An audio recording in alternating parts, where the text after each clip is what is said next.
हर हर महादेव मित्रों, आप सबका एक बार फिर से स्वागत है। पिछली बार हमने आप लोगों को बताया था कि किस तरह से ईसाई मिशनरीज भगवान रामचंद्र को, उसके साथ साथ भगवान शिव को, भगवान श्री कृष्ण को अपमानित करने के लिए कैसे कैसे उल्टी बातें कर रहे हैं। आज हम आपके सामने एक बार फिर एक नया विषय लेकर के आए हैं। आज का हमारा विषय है, एक वीडियो में ये क्रिश्चियन लोगों का कहना है कि हिंदुओं को यही नहीं पता उनका भगवान कौन है। उनका भगवान राम है, कृष्ण है, ब्रह्मा है, शिव है, विष्णु है, देवी है या फिर ब्रह्म है, अथवा कौन है, इन लोगों को नहीं पता। फिर ये ईसाई कहता है हम हिंदुओं के ग्रंथों में जब देखते हैं, चलो थोड़ी देर के लिए मानकर कि भाई राम भगवान है, तो हमें कई प्रकरण मिल जाते हैं जिनमें पता चलता है कि राम किसी के द्वारा उत्पन्न किए गए। शिव को लेते हैं तो उनका भी वर्णन मिल जाता है कि वो भी क्रिएटेड हैं। कृष्ण को देखते हैं वो भी क्रिएटेड हैं, और फिर बोलते हैं ब्रह्म को देखते हैं वो भी क्रिएटेड हैं। तो इसलिए ये निष्कर्ष निकालता है कि हिंदुओं में बहुत बुरी स्थिति है, उनके यहाँ कोई परमेश्वर जैसी स्थिति में नहीं है। उन सबको छोड़ दीजिए और जीसस क्राइस्ट को पकड़ लीजिए, क्योंकि वो बता रहा है कि हम परमेश्वर हैं और पक्के परमेश्वर। ठीक है, तो इनके इन वचनों को हम देखेंगे। अपने वचनों की सिद्धि के लिए ये ईसाई ऋग्वेद के 10वें मंडल में जो नासदीय सूक्त प्राप्त होता है, पहले उसको दिखा करके कहता है कि नासदीय सूक्त में ऐसा कहा है कि जो ब्रह्म है वही सबसे श्रेष्ठ है।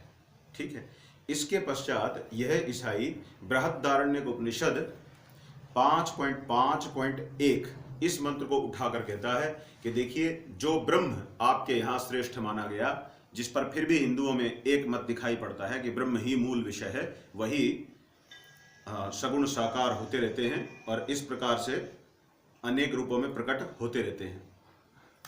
ठीक है, तो ऐसी स्थिति में उस ब्रह्म की भी उत्पत्ति ये कहता है कि मैं आपको दिखाता हूं। तो इसके लिए इसका कहना है 5.5.1 बृहदारण्यक उपनिषद का एक मंत्र आया है जिसमें कहा है, आपः सत्यम सृजंत सत्यम ब्रह्म प्रजापति। ये जो भाग है इस मंत्र का, इतना इसमें ये कहता है कि आप से, आपः अर्थात जल से सत्य की उत्पत्ति हुई और सत्यम सृजंतम सत्यम ब्रह्म, और वो सत्य ही ब्रह्म है, इसलिए ब्रह्म भी क्रिएटेड है।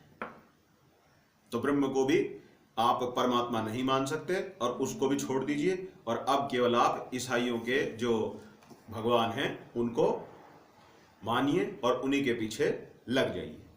ठीक है, तो अब इन वचनों का हम परीक्षण करेंगे कि कहां तक इन बातों में सत्य है और कितना असत्य है। ठीक, देखिए, सबसे पहली बात है, जैसा मैंने रामचंद्र जी से संबंधित वीडियो में भी कहा था, फिर श्री कृष्ण से संबद्ध वीडियो में भी कहा था कि जब कहीं से कोई पंक्ति वेद से, पुराण से अथवा उपनिषद से अथवा किसी अन्य धर्मशास्त्र से उठाई जाती है, तो हमें उसका प्रकरण भी देखना होता है कि वहां क्या विषय चल रहा है और किस संदर्भ में अथवा किस अपेक्षा से कोई वचन कहा जा रहा है। भगवान आदि शंकराचार्य 5.5.1 के अपने भाष्य में एक पंक्ति में कहते हैं, तदेतद हिरण्यगर्भस्य सूत्रात्मनो जन्म, कि यहां पर जिस सत्य की उत्पत्ति का प्रकरण है, वास्तव में वो सूत्रात्मा हिरण्यगर्भ की उत्पत्ति का प्रसंग है। और ये यहां पर इसको साक्षात निर्गुण ब्रह्म, जिसे अहम ब्रह्मास्मि, तत्त्वमसि अथवा अन्य महावाक्यों के द्वारा बताया जाता है, उसको लक्षित करने की चेष्टा कर रहे हैं। ये बात अलग है कि अभी इनको ब्रह्म कहना भी नहीं आता, ये ब्रह्मन ब्रह्मन करते रहते हैं। तो जिन लोगों को अभी ब्रह्म ठीक से कहना तक नहीं आया है, ऐसे लोग उस निर्गुण निराकार ब्रह्म जो वेद के महावाक्यों का लक्ष्य है, उसको यदि सूत्रात्मनो जन्म, अर्थात जो भगवान शंकराचार्य का वचन है, तदेतद हिरण्यगर्भस्य सूत्रात्मनो जन्म, यह सूत्रात्मा हिरण्यगर्भ की उत्पत्ति है। और इसका क्या अर्थ हुआ? इसका अर्थ हुआ अव्याकृत जगत का ही व्यक्त होना। वहां पर वास्तव में आपह का जो प्रकरण है वो कर्म संबंधी अग्निहोत्र आदि की आहुतियों को वहां कहा जा रहा है, ना कि वहां निर्गुण निराकार ब्रह्म की उत्पत्ति का प्रकरण चलाया जा रहा है। अब उसकी जो भाषा है वो अलग है, वहां का विषय भिन्न है। लेकिन इन्होंने एक बार फिर वही किया कि विषयांतरण किया, कहीं पर विषय कोई और चल रहा है, उस पंक्ति को उठा करके और उसका अपने लक्ष्य की पूर्ति के लिए इन्होंने प्रयोग किया। क्योंकि ये लोग अपने छल कपट के लिए पूरी दुनिया में विख्यात हैं। अब हमारे धर्मशास्त्र की दृष्टि से इस प्रकार से जो कार्य किया गया, तो हम इसे किस प्रकार से समझें, ये महत्वपूर्ण बात है। देखिए, यहां पर न्याय की भाषा में अगर हम कहें तो कुछ निग्रह स्थान प्रकट हो रहे हैं। उपनिषद को यह व्यक्ति सत्य ज्ञान के लिए पहले स्वीकार करता है, ठीक है, क्योंकि इस उपनिषद को इसने आधार माना ये दिखलाने के लिए कि ब्रह्म भी क्रिएटेड है, यानी ब्रह्म भी उत्पत्ति विनाश वाला है। तो पहले स्वीकार करता है, किंतु अपने उपनिषद विरुद्ध मत को, इसका उपनिषद विरुद्ध मत कौन सा है? बाइबल मत है। अब जो बाइबल का मत है वो तो उपनिषद विरुद्ध है, इसमें तो कोई शंका ही नहीं है। ना इसको शंका है ना हमको शंका है। बाइबल उपनिषद विरुद्ध मत है, ठीक है। तो अपने उपनिषद विरुद्ध मत के समर्थन के लिए उस सिद्धांत के विपरीत सिद्धांत को यह मान रहा है। किसको? उपनिषद सिद्धांत को इसने स्वीकार किया। क्या दिखलाने के लिए? कि इसके मत का पोषण हो रहा है, जबकि उपनिषद इसके अपने सिद्धांत के भी विरुद्ध है। तो न्याय की शैली में इसको अपसिद्धांत नामक निग्रह स्थान कहा जाता है। जब कोई व्यक्ति शास्त्र सम्मत सिद्धांत को मानकर अपने मत के समर्थन के लिए यदि बाध्य होकर उस सिद्धांत के विपरीत सिद्धांत मानता है, तो वहां अपसिद्धांत हो जाता है, ठीक है। तो इसने ये कैसे किया? अगर आप ध्यान से देखेंगे तो इस व्यक्ति ने उपनिषद को सत्य ज्ञान के लिए स्वीकार किया, फिर उसने अपने उपनिषद विरुद्ध मत के समर्थन के लिए उस सिद्धांत के विपरीत सिद्धांत को स्वीकार कर लिया, ठीक है, जिसे अपसिद्धांत निग्रह स्थान का उद्भावन यहां स्पष्ट हो रहा है, इसलिए ये यहां निग्रहित है। फिर इसने क्या किया?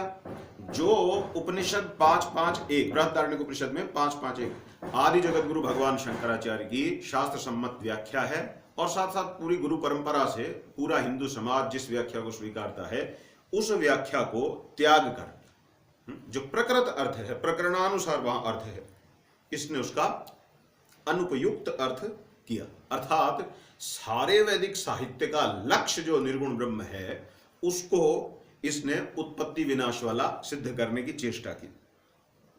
तो यहां प्रकृत अर्थ को त्यागन रूप और फिर अनुपयुक्त अर्थ को स्वीकारना रूप, ये जो इसने छल किया, इसको अर्थांतर निग्रह नामक स्थान कहा जाता है।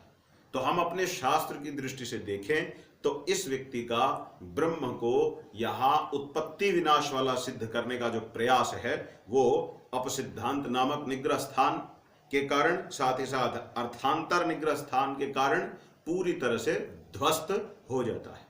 अब मुख्य बात यह है, यद्यपि इन लोगों की जो कथा है वो तो वाद भी नहीं मानी जा सकती, इस कथा को तो बिल्कुल भी एक श्रेष्ठ कथा के रूप में मान ही नहीं सकते हैं, किंतु वितंडा की भी श्रेणी में ये नहीं कही जा सकती है। पता नहीं ये किस श्रेणी में है, ये तो ऐसे ही उठपटांग कुछ भी है। तो ऐसी स्थिति में मैं ये कहना चाह रहा हूं कि जो व्यक्ति अपसिद्धांत और अर्थांतर नामक निग्रह स्थान यदि वाद कथा में भी उद्घाटित हो जाए, तब भी व्यक्ति को पराजित माना जाता है। तो शास्त्रीय दृष्टिकोण से विचार करने पर इन दोनों में ही यह पूरी तरह स्पष्ट रूप से निग्रहित है, और ब्रह्म को उत्पत्ति विनाशशील सिद्ध करने का इसका प्रयास कहीं भी नहीं टिक पाता। तो इस बात को जानिए। फिर हमारे यहां पर जो एक बिंदु है कि भाई ये भगवान, वो भगवान, अलग भगवान है, अलग भगवान है, ऐसा कुछ नहीं है। वास्तव में हमारे यहां गणेश गीता प्रथम अध्याय 21वां श्लोक और गणेश उप पुराण के अंतर्गत अनेक प्रसंग, साथ ही साथ पद्म पुराण के भी कुछ प्रसंग, शिव महापुराण के भी कुछ प्रसंगों को देखने से यह स्पष्ट बात है, हमारे यहाँ पंचायतन पूजा में किसी भी प्रकार का भेदभाव नहीं है।